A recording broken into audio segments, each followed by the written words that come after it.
This episode is brought to you by SS&C Mineralware. Are you managing mineral assets and feeling overwhelmed? Unsure if you're getting paid what you're owed? SS&C Mineralware is here to simplify the management of your minerals, royalties, and non-operated working interests.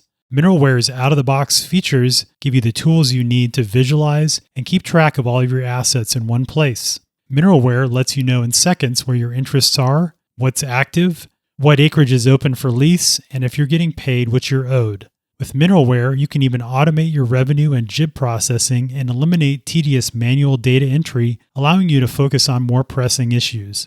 Thousands of mineral owners rely on Mineralware to keep their mineral management simple, automatic, and all in one place. Take control of your mineral assets today with SS&C Mineralware. To see a demo, you can visit their website at www.mineralware.com. That's MINERALWARE.com. Are you ready to make the most of your oil and gas mineral rights? Welcome to the Mineral Rights Podcast. Get the knowledge and resources you need to manage your minerals and royalties. Here is your host, Matt Sands. Hello and welcome to the Mineral Rights Podcast. I'm your host, Matt Sands, and I'm joined by my co-host, Justin Williams, and we're here to help you make the most of your minerals and royalties. And in this episode, we're going to cover your top episodes from the past 8 years. And it's hard to believe, Justin, that it's been 8 years since I started the podcast. May 7th, 2017 was the first episode. And I published 3 episodes, and there was quite a break in between before you contacted me and offered to come on the show and help out. And June 20th, 2018 was the first episode that Justin appeared, and that was episode 4. And so it's been a long and hard to believe it's already been 8 years. It doesn't seem that long, but we've been doing this for a while at this point. You said it, man. It's almost hard to believe. It just doesn't even seem real that it's been that long.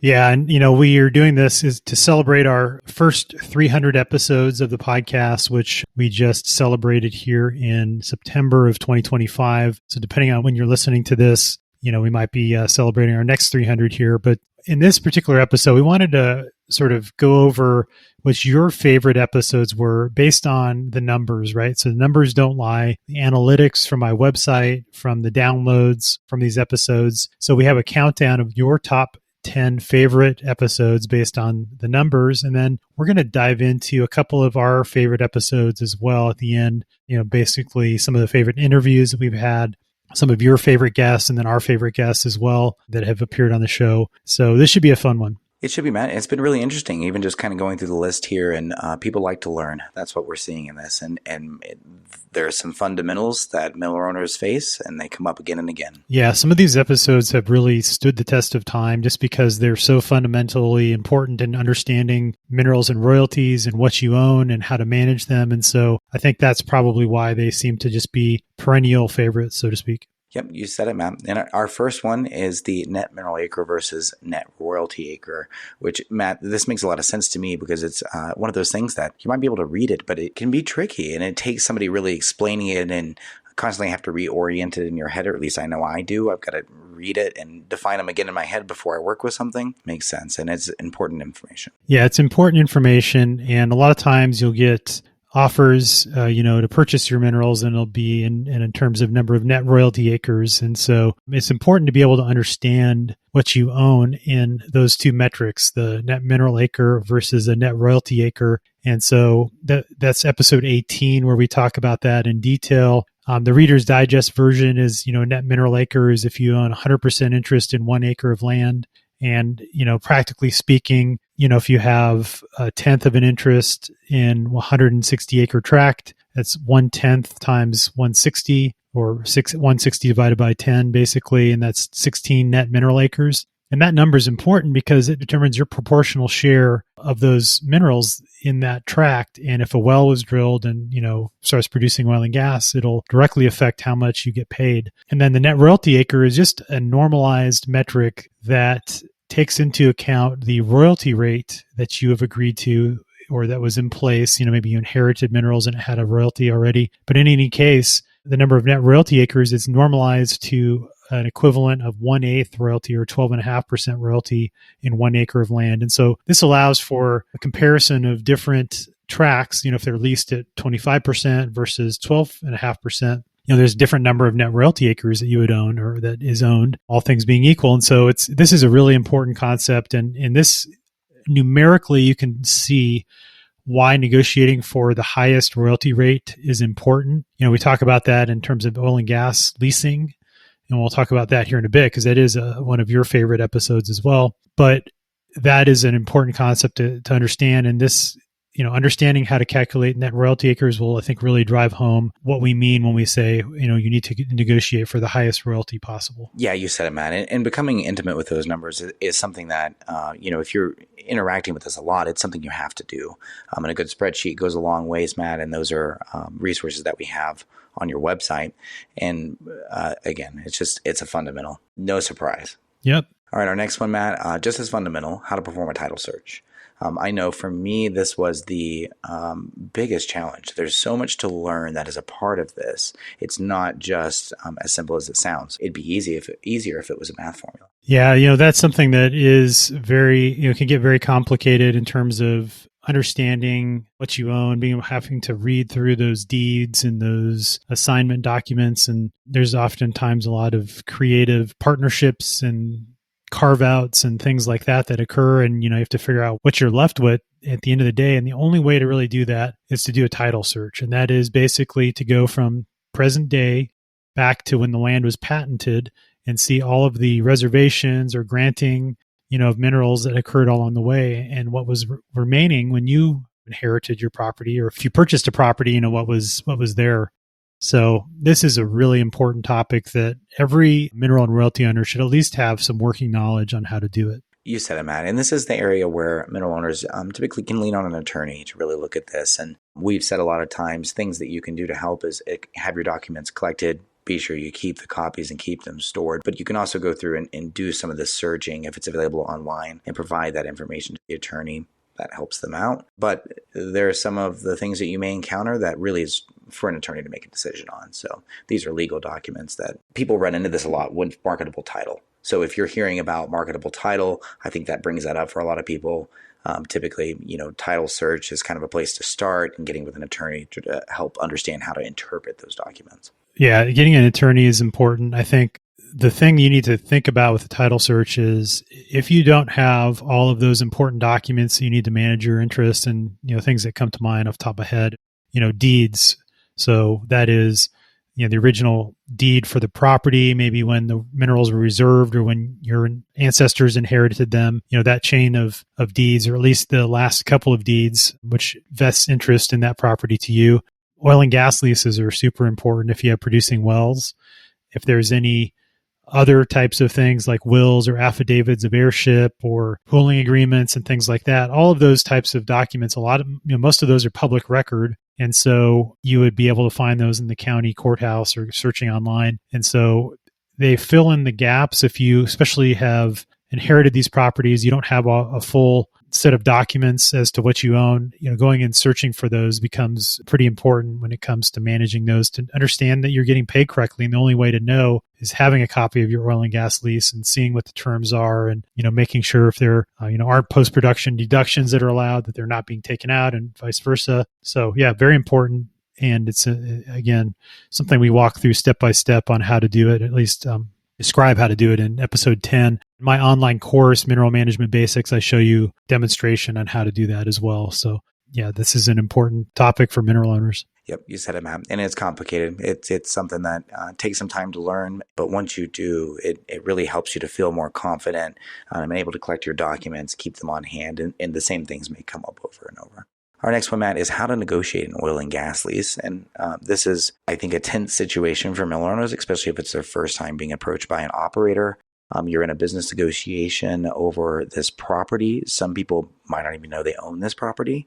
And Matt, this contract lost a long time between yourself and the operator. So I would say it's a high pressure situation for the mineral owner. Yeah, for sure. And, I think people just take it as, oh, this is the terms of the lease and I've got to take it or leave it. And that's not the case. This is a business negotiation. You should try to negotiate for the best terms possible. If you are uncomfortable with that, it's definitely worth hiring an attorney that's experienced with oil and gas law that works for mineral owners, that can help you, get more competitive, royalty rate and no post-production costs and pew clauses and depth clauses and these types of things that are beneficial to the mineral owner and can make sure that you maximize the value from your property through that lease negotiation. And like Justin said, this is important because these leases oftentimes will be held by production for decades. And it's not uncommon that we see there are some producing wells still that maybe were drilled 50 plus years ago that, some leases from the 60s or 70s are still in force because those wells are still producing. So you want to take your time, make sure that you do your due diligence, understand the offers that are being made to other folks in the area, get help from a professional if you need. But at the end of the day, don't feel pressured just to sign on the dotted line. And this is something where you can solicit leases from other companies as well. So if you are unfamiliar with the company that's leasing and you think they're just speculating and the offer is not that great, you can try to contact other operators in that area or other folks that have recorded leases in that county and see if you can get a better offer. So yeah, it's something that's worth learning about before you dive into that. And that's why it's such an important step in the process and why it's our 8th most listened to and most read about episode. You said it, Matt. Yeah, no surprise. And one of the things to mention with oil and gas leases, this changed constantly. You would think this is something that, it's been the same way for a long time, but there's constantly new things coming up, new situations that arise, and clauses you do and don't want. So another really good reason to be sure you speak with an attorney. All right, Matt, next is our deep dive on investing in mineral rights, royalties, and working interest. We took a deep dive on this, and it's something that I don't really believe is talked about a whole lot. Not just how do you manage mineral rights, because we talk about how a lot of people inherit these and that's how they're first exposed to these, but how do you go out, how do you purchase more? And again, I don't think it's an angle that's talked about very much. Yeah, it's a very popular topic. It's one of the more searched about topics on my website is around investing. We have, probably 4 or 5 episodes that cover the topic in some form or fashion. This is probably the most comprehensive episode, was episode 126, which is the 7th most popular episode for the listeners. And, again, it talks about why you might want to invest in minerals and royalties. We talk about the different options, from directly purchasing to mineral and royalty funds to, non-operated working interests. And then the high level process, if you are going to directly invest, what are the steps involved? What are the things you need to be doing to understand what you're buying, to do the due diligence, and all of that. So it's, certainly important if you're thinking about dipping your toes into expanding your mineral portfolio, whether that's directly purchasing from other mineral and royalty owners or going out and buying, shares of a publicly traded mineral fund or mineral company or investing in a private mineral fund. There's lots of different options, different pros and cons, different levels of sophistication required for each of those. And with the direct investing process, it's something that I have helped clients do this. So it's something that you can learn if you're willing to put in the time and effort. And, depending on your level of comfort with making phone calls or sending letters and wanting to roll up your sleeves and learn about the ins and outs and technical side of, what the underwriting mineral deals are. You don't have to be a landman or an engineer or a geologist to be savvy in this. You can learn about it if you're willing to put in the effort. But yeah, it's very, very popular topic. And I think certainly with all the craziness with inflation and people worried about the value of the dollar in the future, one of the things that holds up, seems to hold up well in the test of time are, real assets. And so with minerals and royalties, that's a real property. So that's why I think it's also a very popular asset class from that standpoint. Yeah, you said it, man. All right. So our 6th most popular episode is episode 124, where we talk about what to know about becoming a non-consenting mineral owner. And that sounds like a very technical term, and it kind of is. It basically means, what happens if you are force pooled or if you don't decide to participate in the drilling of a well and you don't lease. And so this is a situation that some mineral and royalty owners can find themselves in that puts you in a unique situation. It depends on the state where your minerals are located as to what happens next and, what you receive in terms of maybe a statutory minimum royalty rate, when and if you back into a non-operated working interest down the road, if you are force pooled and you don't elect to, check the box of agreeing to the lease, you don't check the box on participating in the well, well then, that's what happens potentially. So we talked through those different scenarios in a couple different states and what you should know if you're in that situation. But this can be a challenging period for a mineral and royalty owner, and it presents some unique options that people maybe don't realize that they have. Yeah, you said it, Matt. It can happen for a lot of different reasons. I think there's two sides to the argument of leasing, right? Do I lease? Do I not lease? That's the first decision that has to be made. And if you have no familiarity whatsoever with mineral rights, this is going to be something that you're looking to understand. And like you said, Matt, it varies by the state, but it is something that's worth understanding what happens, even if that happened because maybe they couldn't find you or it was an ancestor that this happened to. This situation, again, can last for a long time. Yeah, it can last for a long time, and certainly is not for the faint of heart if you become a non-operated working interest owner, because there's some expenses involved with that are unique to that as compared to royalty interest. So yeah, definitely worth understanding before you decide, that lease is garbage, I'm not going to sign it, I don't want to deal with that, and so I'm not going to pay my proportional share. Whether you realize it or not, electing to become a non-consenting mineral owner, and there's a series of things that'll happen. So definitely good to know about that if you're considering that. All right, so the fifth most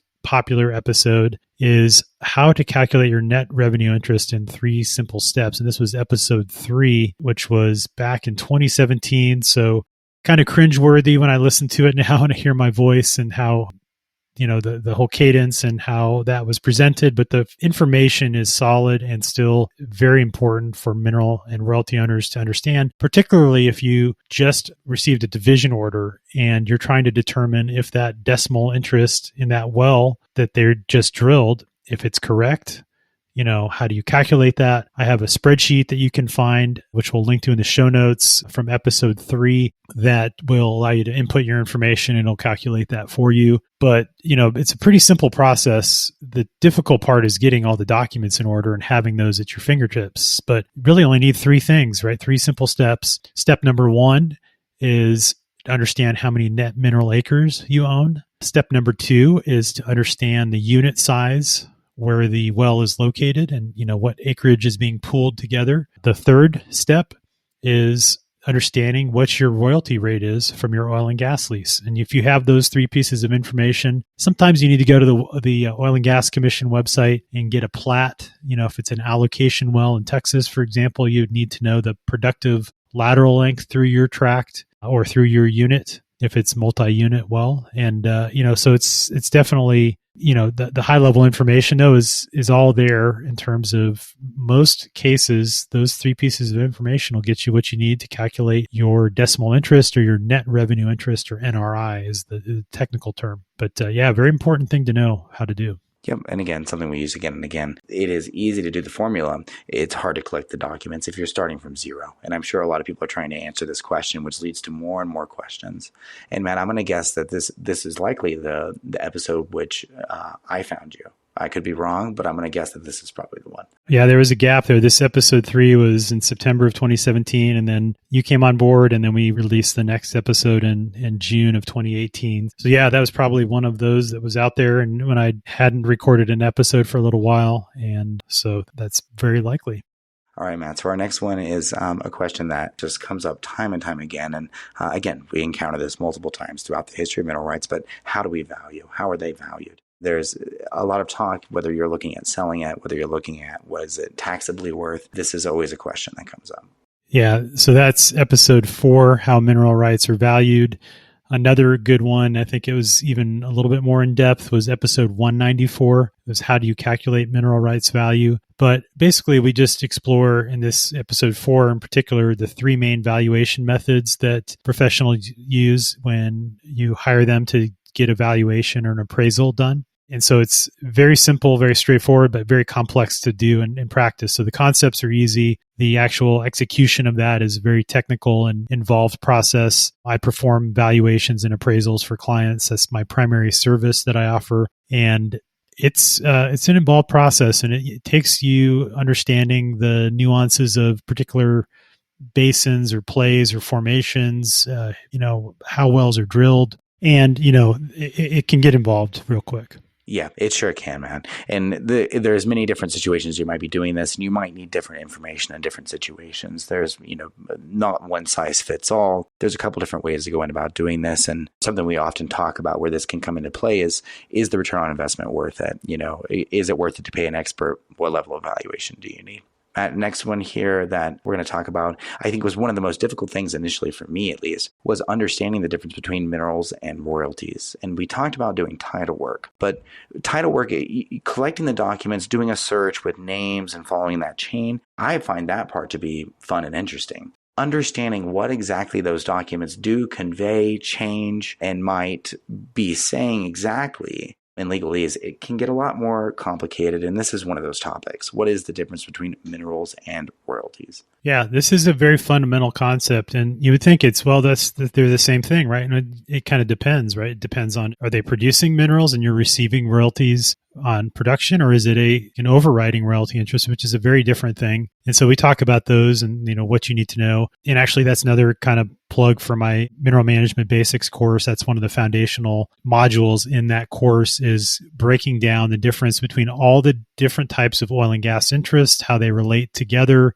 from the working interest on the leasehold side to the minerals, the rights that you have as a mineral interest owner or property owner, how they can be split up and sold, or, things like that. So it's a really important concept. Again, to your point, there's nuances to it. And, just because you're receiving royalties, it's important to understand, like Justin said, the deed and exactly what was conveyed. Do you just have an interest in that one wellbore, or do you have interest in the underlying minerals? And that's all, something you need to understand. So very important topic, which brings us to the next one here, that the second most popular topic, and this is a more recent development that's occurred, I would say, in the last 2 years. This is a boom or a theme that we're seeing, is how things like electric vehicle, adopting those, and more electronics that are, have batteries in them and things like that, has created significant demand for lithium. And companies in the US are trying to tap into that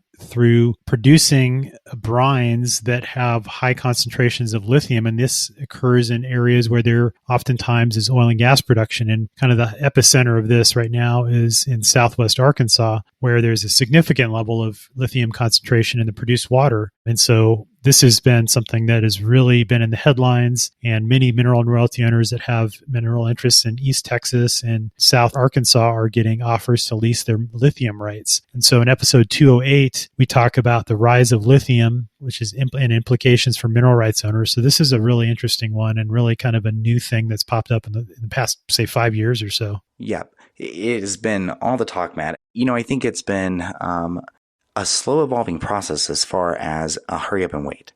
So we hear a lot of news on this coming, and it really stirs up mineral right owners, because having a new asset kind of come to this is something that we've not heard a lot about. And it's very important to national security. There's a big push towards electric vehicles. So it's really been interesting to see how this develops. There's the two parts we've talked about, which is the extraction, but then also the processing of it. And so both of those pieces kind of play, which keeps it in the news quite a bit. Yeah, it's very, very much in the news, and it continues to be so. All right, so drum roll.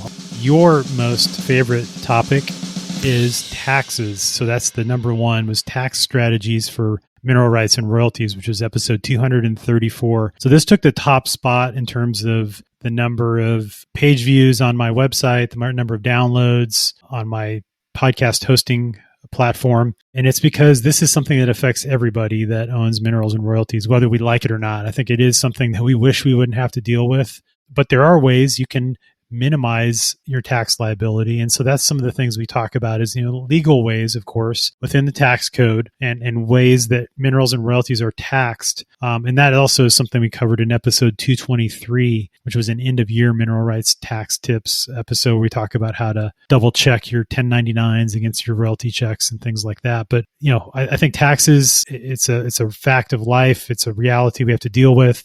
So it's important to know how to navigate that. If you're receiving royalties, for example, are you taking the depletion deduction, which is an amazing deduction that we get to benefit from as mineral and royalty owners, and, making sure your CPA is taking advantage of that. And that's something we talked about, as well as capital gains tax, right? If you sell, how do you minimize your capital gains tax? And there's some strategies to that as well. Yep, you said it, man. Only two things sure in life, right? Death and taxes. And so this is something that every mineral owner encounters. And it's something that I think, we talk a lot about in some of the episodes related to tax. Not every CPA is really fully knowledgeable on this. And so it's important that the mineral owner at least has some idea so that they can help work with an accountant and evaluate them or point them towards the right information, even when this is just a procedural thing. Yeah, that's a great point. All right, man. So guests.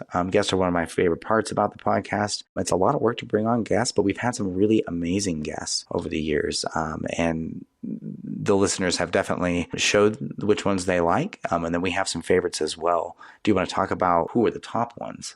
Yeah, so the top guests from the standpoint of downloads of episodes. So I'll start at number 6. So number 6 was episode 141, where I interviewed Jacinda Brown about Bitcoin mining to monetize stranded gas. At the time, she had a company that was basically setting up natural gas generators on well pads and, shipping containers full of Bitcoin miners, and they were mining Bitcoin off of the natural gas that was stranded, right? There was not a market for that natural gas, or it was below market prices just because of infrastructure constraints. And so this is something that has really taken off, I would say, even especially since this episode, which I think was from back in 2021, which is kind of the end of that crypto boom that occurred then, around just post-COVID time period. Since then, it's become actually more of a mainstream thing for energy companies to do Bitcoin mining, where there are, like in particularly West Texas is an area where this is quite popular just because of the Waha hub and the differentials to Henry Hub. There's times where gas is negative. So that means they're not, getting any value from the gas. And so if they can hook up with the Bitcoin miner and sell the gas to them at least more than they would receive on the market, it's a win-win for everybody, for both royalty owners as well as those Bitcoin miners who can get a low-cost access to energy. So that was a really interesting episode. You said it, man. And the number 5 was abandoned and orphaned wells with Professor Jim Crompton. That is something that was recently, was that in 2025, Matt, that was in the news? That was 2024, wasn't it?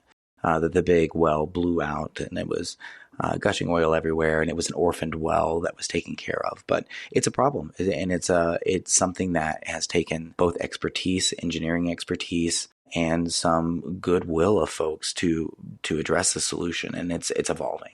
Yeah, and this particular topic is important, and I think it's going to continue to be important as regulators look to try to clean up the industry. And I think this orphan well situation is definitely one that is, gets a lot of attention when things go bad. Like Justin mentioned, when there's a orphan well that blows salt water and is spraying salt water all over the place, which happened in West Texas a couple of years ago, like you mentioned. And so, that's something that you don't want to see those issues occurring. It's not good for the environment. It's not good for the property owners. So it's definitely from a surface owner point of view, a hot topic if you have an orphan well on your property that you want to see get plugged. And there's a lot of money that has gotten allocated from the federal government as well as states that in plugging those abandoned wells that, now that don't have an operator that's financially viable that can come in and take responsibility for it. Or, if it's, wasn't sold to a company that take responsibility for it and plug those wells. So it's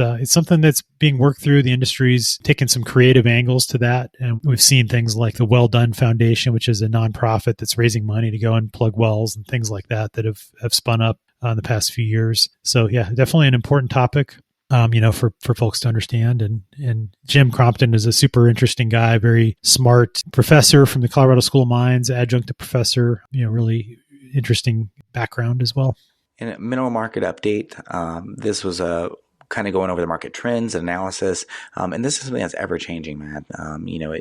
So much of the winds blow different ways. And Tim Powell, I believe, was the guest that you had there. Yeah. So Tim Powell, he is the host of the Minerals and Royalties podcast, and he is sort of the yin to my yang or vice versa on the minerals and royalties side of things. He's focuses on institutional investors and having CEOs on, and they talk about, market trends and where they're buying and what their, large multi-million-dollar deals that they've done and things like that. So it's more on the mineral buyer institutional side of things. And so Tim has that perspective from talking to all those people in the industry. And so it was great to have him on. And I think it just highlights I need to reach out to him and have him back on the show to sort of talk about what the current trends are. But this was a super interesting episode because he talks about, some of the bigger deals and where capital is flowing in terms of the different basins and the types of interests that are being targeted. So useful to know. I mean, it's obviously if you're wanting to hold for the long term, not concerned about selling,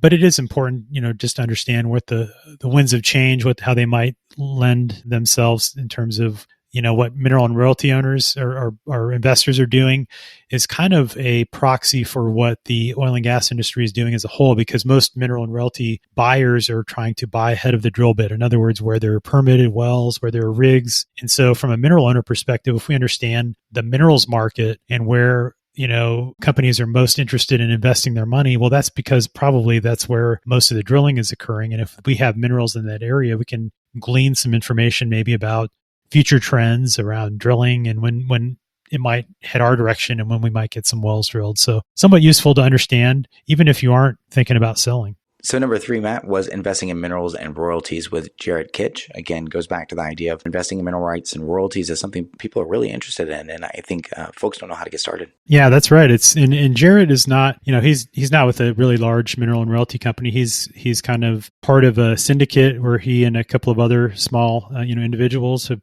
pooled their money together and got in on deals together. And so he just talks about, what he looks for in those small deals. And so this is the stuff that often gets overlooked by those larger companies that I just mentioned. And so there's a space for everybody in the minerals and royalties market. And so Jared had some really insightful, actionable tips that he gave from someone that is doing this in the trenches, doing their own title searches and figuring out what these are worth and kind of, doesn't have a background necessarily in oil and gas. He's got a background in property taxes, and he does minerals and royalties, property taxes in Texas for one of the counties there. So he is familiar with it from that point of view, but from the standpoint of like working for oil companies and stuff like that, it's not the case. So it just shows that you don't need to be, like I said earlier, a petroleum engineer or a geologist or a landman to get into the business. So it was a fun conversation as well. And that was actually one of the few in-person interviews that I've done. And that was in my living room, actually, is where we had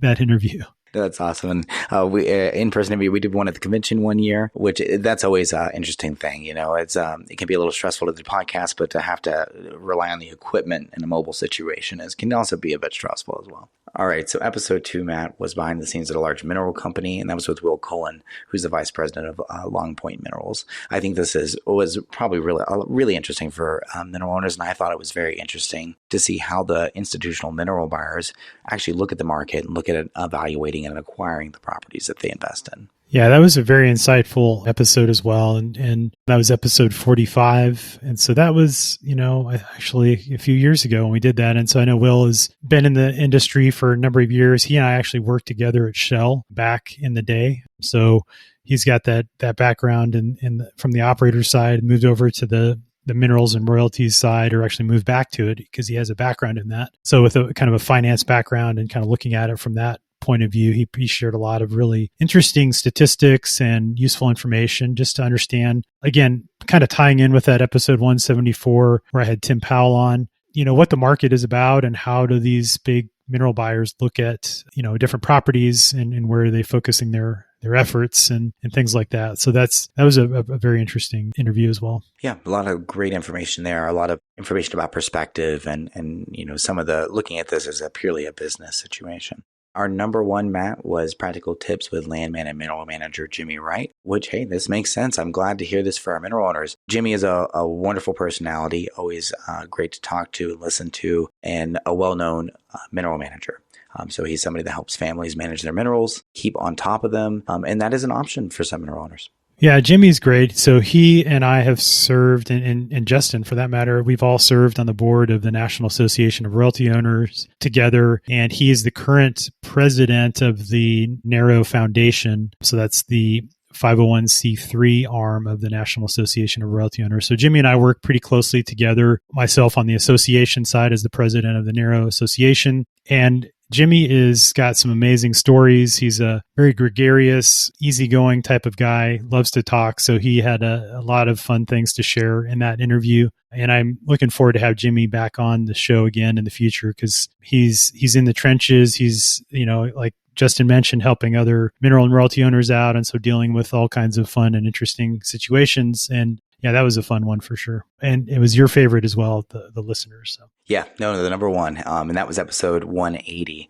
But yeah, Jimmy is always wonderful to talk to. Like you said, great storyteller, wonderfully funny personality. Matt, do you have a favorite show? Boy, it'd be hard to pinpoint one episode, but there's a couple, I think, that we were talking before we hit record. Two of our favorite guests that we've had on, and some of these would go back a little while, was in episode 85. Attorney Richard Winblad came on the show and talked about probate and marketable title. And he had some really fun, famous people stories talking about certain celebrities that have owned minerals and royalties over the years and, the trials and tribulations that they went through. And so just to show that they're human too, and they're dealing with the same stuff as we are as mineral and royalty owners. So that was a really fun one. And he had just lots of legal expertise to share on inheritance and title issues, which was super useful as well. You said it, man. And one of my favorites was episode 127 with Justin Hahn and the bull case for uranium.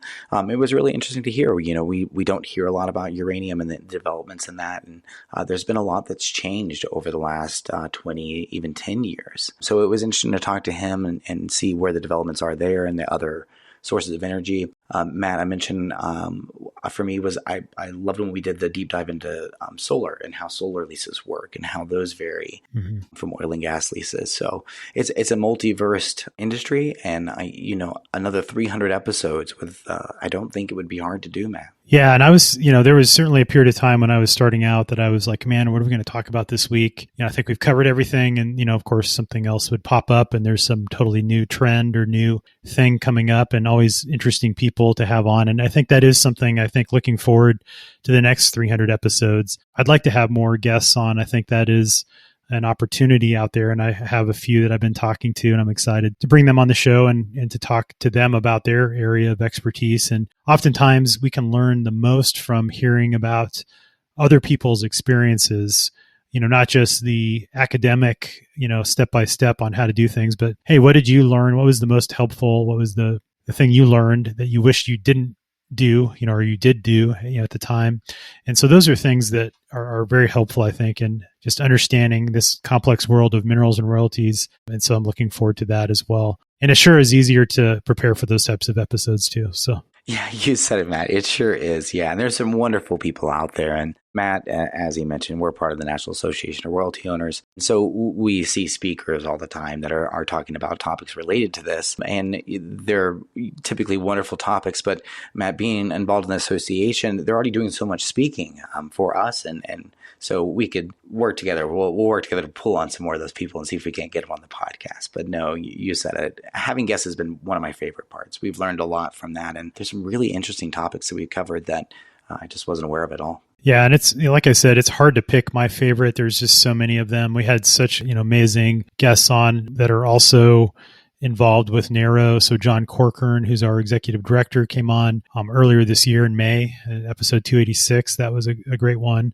We had Katie Alvin on. She's also a landman and a board member of NARO, and really interesting to hear her perspectives in episode 109. Martha Barnes, episode 106. So those of you that have frequented the Mineral Rights Forum at all, you may recognize her name because she is very involved. She's helping people out on a daily basis there. She's a retired geologist, so very knowledgeable about the industry, manages minerals and royalties for her family. So she's in the trenches with us, but then also has some of that technical industry knowledge. She's a wealth of information.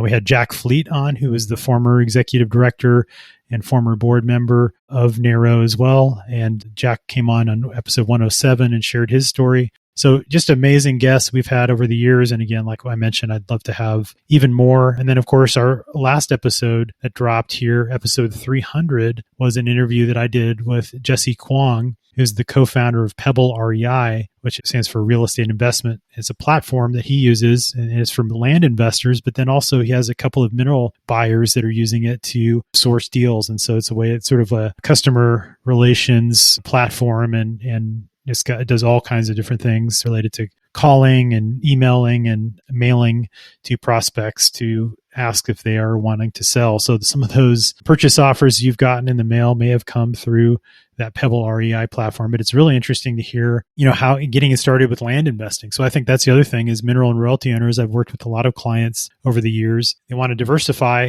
like real property and do a 1031 exchange and, maybe buying surface land or buying a rental property is a way to go. So yeah, that was a fun one. And that was actually our last episode. And I think highlights kind of my goal of having more guests on as well going forward. You said it, Matt. Yeah, it's been a wonderful 300 episodes. It's flown by. I don't know where time has gone. I don't know how you came up with this much content, Matt, or how you prepared this many show notes. You've got to be one of the fastest show note slingers in the West at this point. Yeah, and thanks to AI, that's becoming easier now. It definitely was a chore at the beginning, but now with all the tools that are out there, we can provide a really good summary of what we talked about, thanks to my personal assistant, Claude. So, yeah. That $30 a month is a good investment, no matter which one you're using. That's right. Yep. Thanks again for being a listener of this show and for voting with your feet or your mouse clicks or your tapping on your phone. One ask for this episode is if you could give us a rating and review, that'll help other listeners find the next 300 episodes out there. And if you're listening, to this on Apple Podcasts or whatever, give us a rating and review, hopefully 5 stars. And if you're listening to this on YouTube, actually I have quite a few people. All these episodes, the audio at least, it goes onto YouTube. And then if there's a video component, I also post the video on my channel. And we'll link to in the show notes my YouTube channel. Be sure to like and subscribe, as they say, as well, wherever you're hearing this. So thanks again for listening. And we'll talk to you in the next episode. Thanks, Justin. Thanks, Matt. Thanks so much for listening to the Mineral Rights Podcast with your host, Matt Sands. Don't forget to subscribe and share at mineralrightspodcast.com. The Mineral Rights Podcast should not be construed as investment, legal, or tax advice. All information is believed to be from reliable sources. However, we make no representation as to its completeness or accuracy.